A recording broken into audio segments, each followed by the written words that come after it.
Rosecrans, Central. Y'all gon' get this motherfucker roped up. Y'all gon' get this motherfucker roped up. Posted on Brazil and Wilmington. Red flag, red khakis, red penalty. To announce federal criminal charges against Eugene Henley Jr., a career criminal known as Big U, who used his contacts and leadership role in the Crips criminal street gang, the entertainment industry, and a youth charity to further his own criminal enterprise. An enterprise that engaged in murder, extortion, robbery, human trafficking, COVID fraud, and other felonies. Mr. Henley and several other individuals linked to him and his criminal enterprise were charged in a criminal complaint with federal racketeering conspiracy. Mr. Henley is a fugitive and he is currently wanted by federal law enforcement. Other individuals linked to his criminal enterprise were arrested today, approximately 10 defendants who are charged in various indictments. Again, Mr. Henley is a fugitive.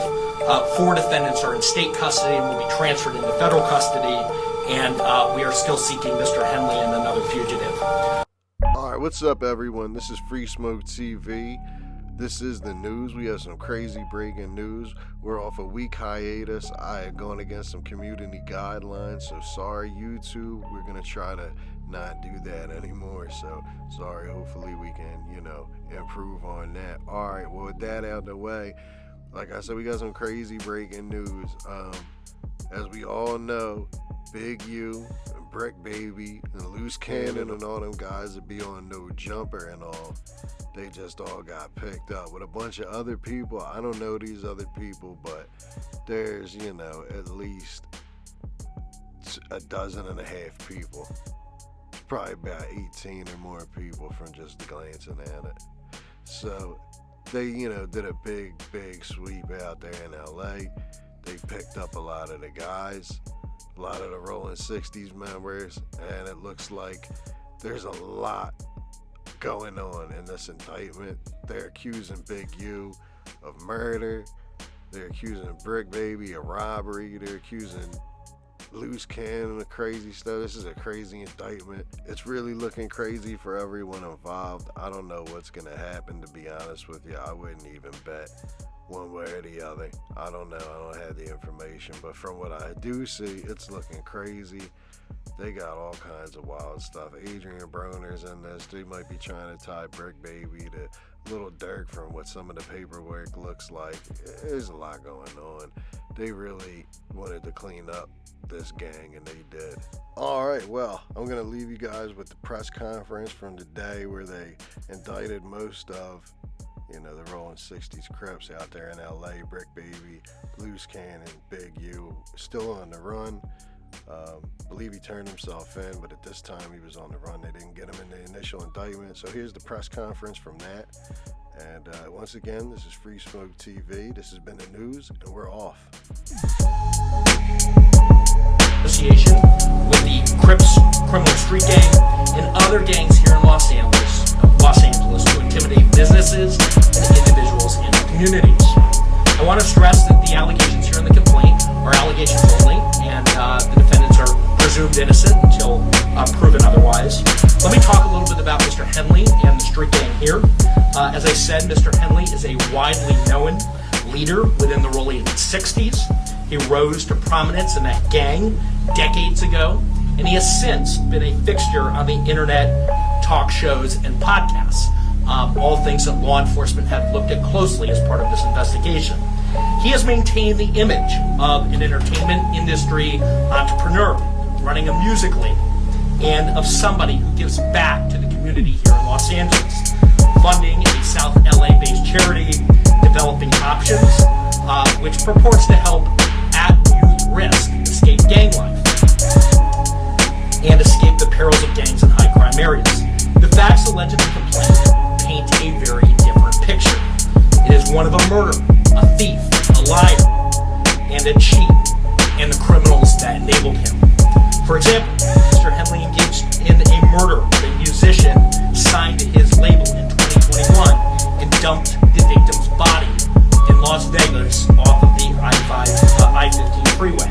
He then attempted to evade and obstruct the investigation investigation into the murder, including ordering witnesses not to speak with law enforcement. Henley's criminal enterprise also engaged in other crimes, including transporting prostitutes across state lines, extorting strip clubs, marijuana dispensaries, and other businesses, and fraudulently applying for COVID loans in the form of a business relief loan.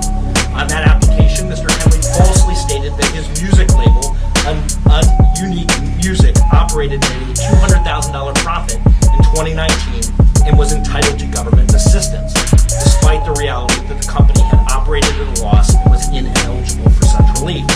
Finally, Mr. Henley is accused of embezzling donations made by celebrities, professional athletes, and businesses to his charity, Developing Options, which, as I said, purports to give South LA at-risk youth alternative to gang violence, drugs, and other criminal activity. Henley used this charity as a front. He used it to conceal his fraudulent activities, his criminal enterprises activities, and evade detection from law enforcement.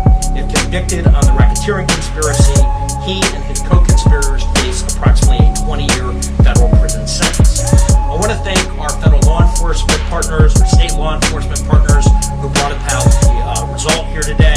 The Los Angeles Metropolitan Gang Task Force from the FBI. It's comprised of FBI agents, LAPD officers, IRS Criminal Investigation, U.S. Department of Justice Inspector General's Office, Los Angeles Police Department, the North Las Vegas Police Department.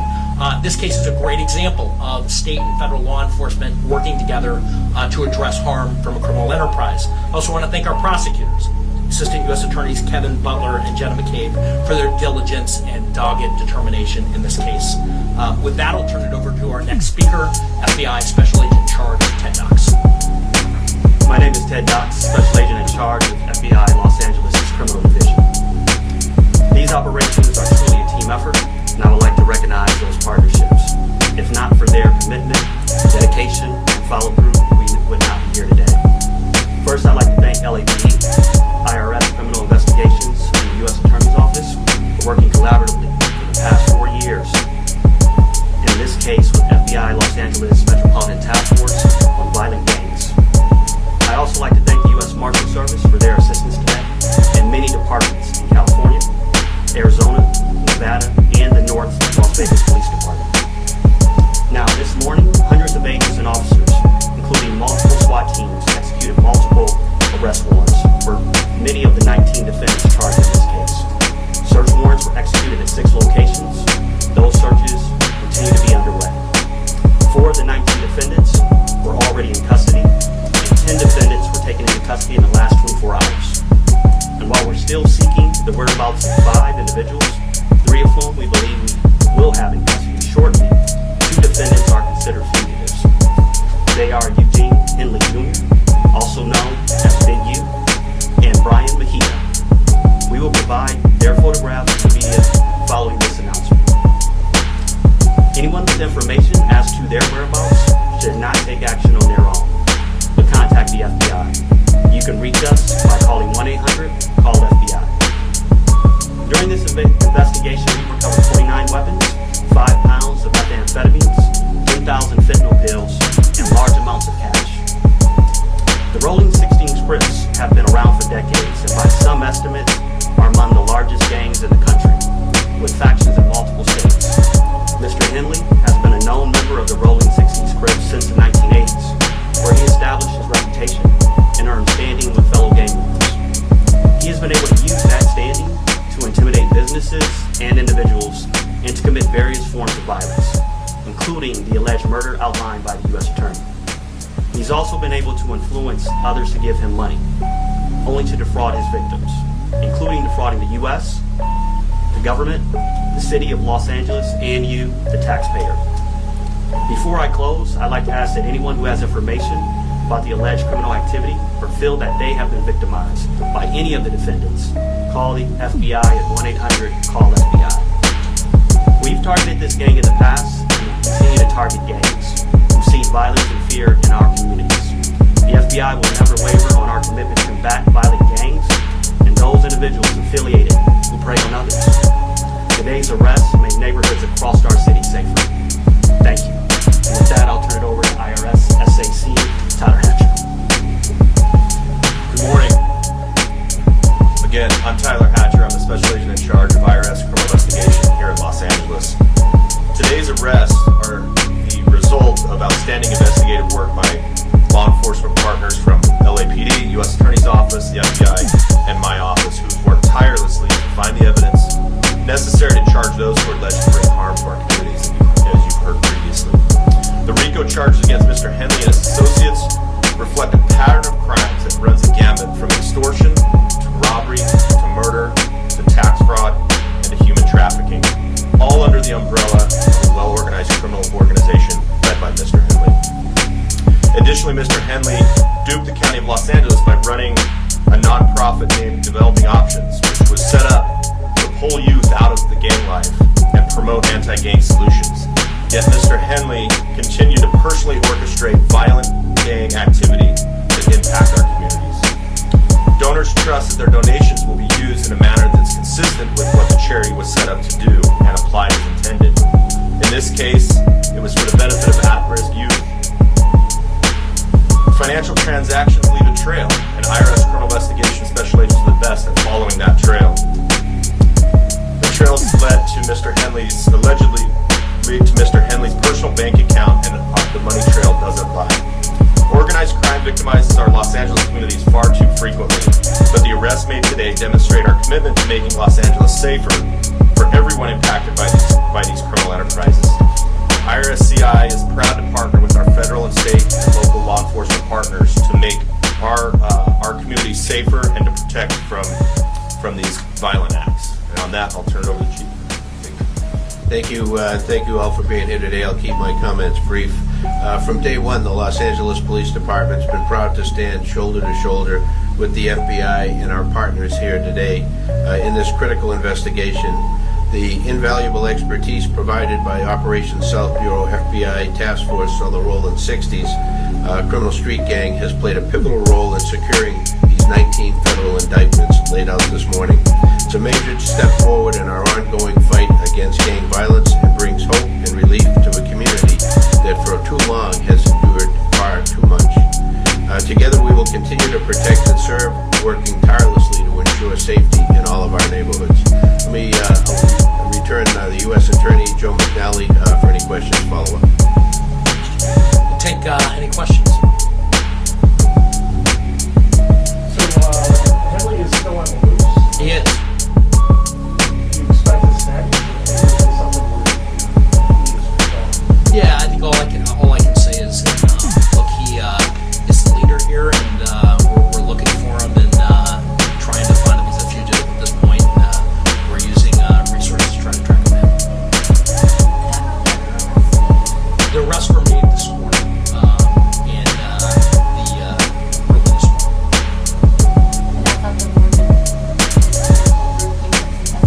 So there were a number of arrests, I think roughly 10 this morning, and then there are other individuals who were in state custody that are being transferred into federal custody. But approximately 10 arrests were made this morning. I think you mentioned earlier, what kind of penalties or time?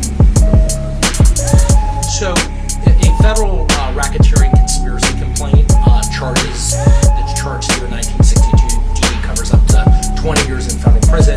The next stage here would be that Mr. Henley and others would be indicted by a grand jury, and the penalties at that point could range and include higher penalties. So at this point he's charged with murder. Is he charged with murder? He's charged in a RICO conspiracy, and part of that RICO conspiracy, one of the predicate acts is the murder that is described in the complaint. He is not yet charged in an indictment with something. Taxpayers were defrauded. Can you tell us how much taxpayer dollars he obtained from what city leader or official? And what does this mean for groups that are working on anti-gang efforts and trying to get donations from celebrities as they Sure. So I think just to kind of go back, Mr. Henley and the allegations are here, operated a criminal enterprise. He used his status in LA as a gang member, somebody who was known as an enforcer, in order to execute the crimes that are described in the criminal complaint. As part of that, and to get your question, he also had this charity, held himself out there to be somebody who was committed to reducing gang violence, committed to supporting youth in the city. As part of that, he received grants from government agencies to do that work. And as we describe in the criminal complaint, he used that goodwill to benefit himself. He diverted money from that charity and lined his own pockets with it, and that money was ultimately traced, and we can show that he used it for personal purposes. So there was an embezzlement angle to this, to the criminal enterprise, where hundreds of thousands of dollars were siphoned off that should have gone to charitable purposes, gang reduction, gang intervention. Instead, he used it for his own purposes, his own criminal enterprise. In addition to that, there was tax loss, and like many of our cases, we ultimately do a financial investigation, and we see that embezzlement and that siphoning happens often. There's a parallel tax conduct that is also described in the complaint. So you're talking about hundreds of thousands of dollars that the charity ultimately siphoned off for his purposes. It was a charity that he controlled, and again, held himself out there to be somebody in our community who was, as Chief McDonald said, these communities, it's oftentimes our poorest communities that need intervention the most, they need law enforcement the most. He held himself out as somebody who was part of that team trying to improve South Los Angeles. And the facts in the indictment and the wiretap calls that we intercepted as part of the investigation that are described in the complaint, not the indictment, the complaint, describe that contradiction. That on the one hand, he's Mr. Charity, and on the other hand, he's engaging all this criminal conduct. That's sad.